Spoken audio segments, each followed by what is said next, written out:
Caleb Douglas told us why Baylor. Good, very nice personality. Big, tall, good-looking wide receiver. We'll hear from Abasale from Coppell and also from Devin Bobby from DeSoto. Got great reviews from his secondaries coach at DeSoto. We're joined by Grayson Grundhafer. He and Brian Jack were up here yesterday.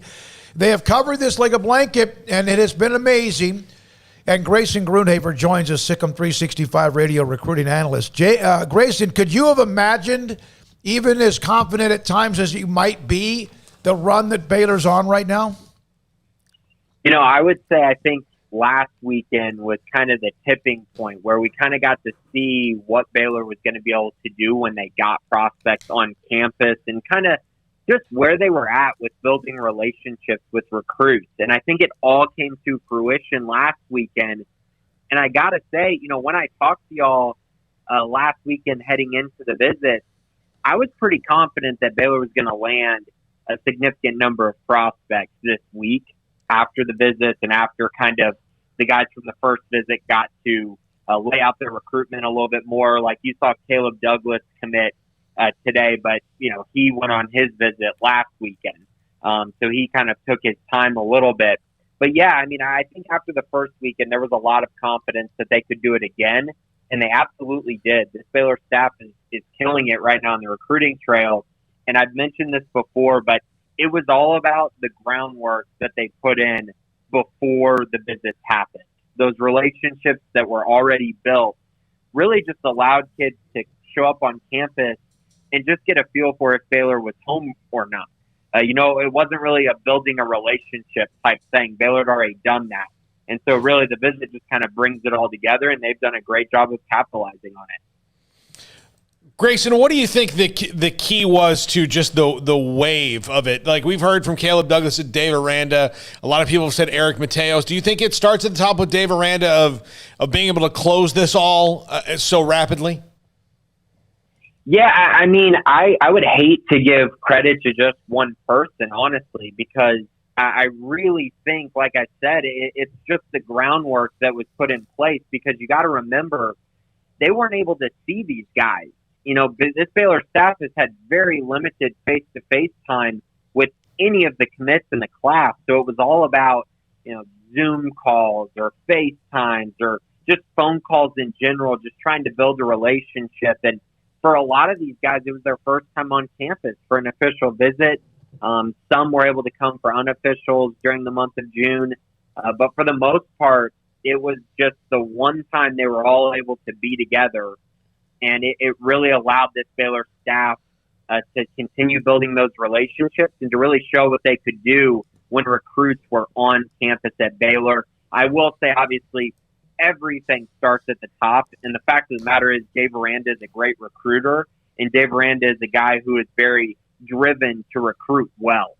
And I think you're seeing that pay dividends as well, as he's really bought into the recruiting side of things in college football. And it's really helped with this class. Caleb Douglas is one of the guys that, like y'all mentioned, has mentioned Dave Aranda specifically multiple times.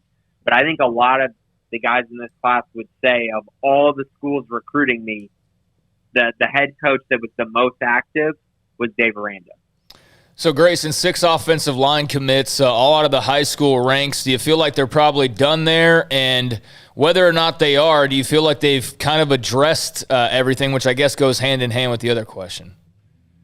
Yeah, so as of right now, I would say they are done at the offensive line position. The only exception to that would be if they took a best player available. Obviously, Neto Umeozulu out of Allen, he's kind of one of the top guys in the entire class, in the entire state. Would they take a guy like that? Absolutely. But outside of that, I think they're pretty much wrapped up. They have a nice class. Today, obviously, landing Big Alvin out of Coppell, the 6'6", 310-pounder, will give them a left tackle prospect, which is something they were missing in this class. And I got to say, you look through the class, the guys that they have, I mean, there's a mold. They have a lot of guys who are over 300 pounds, a lot of guys that are big, physical, offensive linemen. I think that's exactly what Eric Mateos is trying to build up front. I did see earlier that Jeremy Patton from Tenaha and also Derek Brown, I think, from Texas High, both of them very talented young prospects. are going to make decisions at some point today on what their final 2, 3, 4, or 5. Will Baylor be on their list? Yeah, so Jeremy Patton is dropping his final 5 at 4. I would be stunned if he wasn't in the final 5. Frankly, I think Baylor is pretty much a lock to be inside his top 3. So, yeah, I would be very surprised if they didn't make that list. As far as Derek Brown, that one's going to be a little more interesting. He's releasing a top 2, and he was just at Baylor over the weekend. I think it's going to be very telling based on what he comes out with, if Baylor is in that group or not. I've seen a lot of momentum for Baylor. If I were to guess, I think Baylor will be in his top 2, but I think a lot of that is going to come down to evaluations and how much room Baylor has in this class. I think that is something that I don't feel like people are paying attention to enough, but they filled up really quickly that even though, some guys are very highly rated, they might not have room for them. So I think it's going to be very telling to see if Baylor is inside that top 2. I think it means that, Baylor's gone all in. They have enough room. They're ready to go out and compete for a top 300 player like Derek Brown. And if not, I think it more so signifies that Baylor may be running out of room at certain positions. Well, I'm not sure if it means anything, but Brown just liked my tweet about all the commits over the last month. So just now while we were talking about him, he liked that tweet. So I don't know if that means anything or not. So, Grayson, as you look around, the secondary has kind of been an area where they haven't, seen a lot of numbers just yet, but Devin Bobby today gets that secondary started off. Is that one of the areas of focus now? As you mentioned, they're filling up. There's, maybe a handful of spots left now at this point. Is it secondary and where else that they are probably looking moving forward?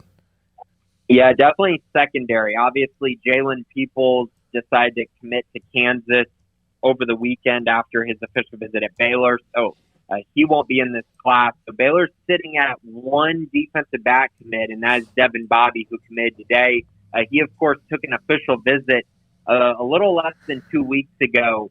And during that visit, he did an on-campus evaluation, which is basically he just kind of camped, but it was an individual camp where the Baylor staff could see kind of how he moves, his speed, really get a feel for who he is as a player. Obviously, that's a big thing that's been trending now for a lot of schools. So that resulted in Devin Bobby getting the offer, and then, of course, he decided to commit right when he got the offer today. So that's a big-time pickup for the Bears because he's the first safety prospect that they've added into this class. And then, of course, earlier today, Corey Gordon out of Oklahoma, he mentioned that he's going to be making a decision soon. He was on Baylor's campus over the weekend during an official visit as well. So he's definitely one to keep an eye on. I think Baylor's in a pretty good spot there, and if he were to commit, that would give Baylor 2 safety prospects in the class, 2 very different safeties. Corey Gordon going to fit more the mold of J.T. Woods. I've heard the Orion Stewart comparison for him if he were to arrive at Baylor, and then Devin Bobby probably going to play the star position, which is what Jalen Petrie has played the past season. You mentioned, without giving specific names, but obviously we've heard a lot about Dave Aranda. And then, of course, the offensive lineman, there's not just Eric Mateos, but this staff seems to have something that is very dynamic and a lot of great chemistry. A lot, of course, is the fact that now players can come on campus. You can wine and dine them, whatever you want to call it. How much do you feel, Grayson, the chemistry among this staff when it comes to recruiting? Because when we had Bill Peterson on last week, Baylor assistant coach for Scott Drew, it wasn't a Jerome Tang commit. It wasn't a John Jacobs commit. It was everybody's commit. And I understand certain guys are the lead recruiters. Do you feel that with the football staff right now? Yeah, to a certain extent. Obviously, you're going to have guys who have built, maybe longer, better, earlier relationships with prospects. That happens all the time. And in football, it's so different than basketball because you're recruiting so many more prospects for the number of positions that you have to take. In basketball, usually you're only getting 3 or 4 guys per class. Sure.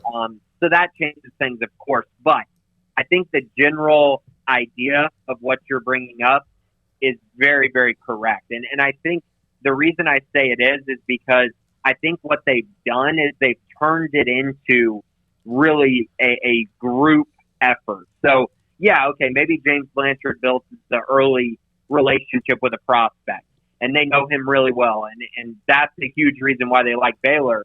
But then the prospect comes on his official visit, and he's already, during that time, been on FaceTime with Dave Aranda, gotten to meet his position coach, gotten to really build a connection there so that when he shows up on campus, he's super comfortable with everyone because he's already talked to him, already built a little bit of a relationship. And it doesn't really matter who his first contact was because that Baylor culture, that person over player mantra that has been thrown around a lot is already there and already known for the prospects. So now you get on campus and you're just looking for it.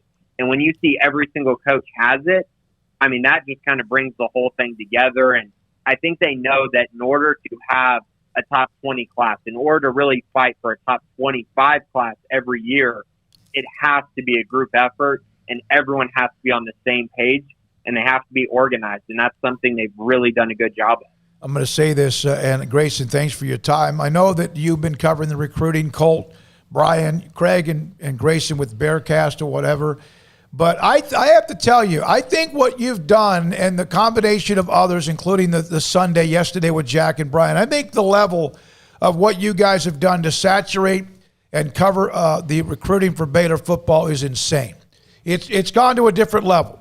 Just to let you know, I'll say that on the air, and I'm not ashamed to say it, you have and others have done an amazing job. And you are all over this, and keep doing it.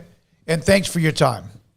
Thank you so much, Smoak. You know, we're just working hard and doing everything we can to make sure that everyone in the Baylor community and all the SicEm365 followers are kept up to date. I mean, it's a really exciting time, so I really appreciate it. And I know myself and the rest of the SicEm365 staff, we're working really hard. As y'all know, y'all are a part of it as well. Yeah, we love it. They, drop the announcements and the commitments and the stories, and then we'll try to get them on to help show some of the personality from Miley last week to Caleb Douglas today, and against eventually Abasale, and of course Devin Bobby as well. When we come back, we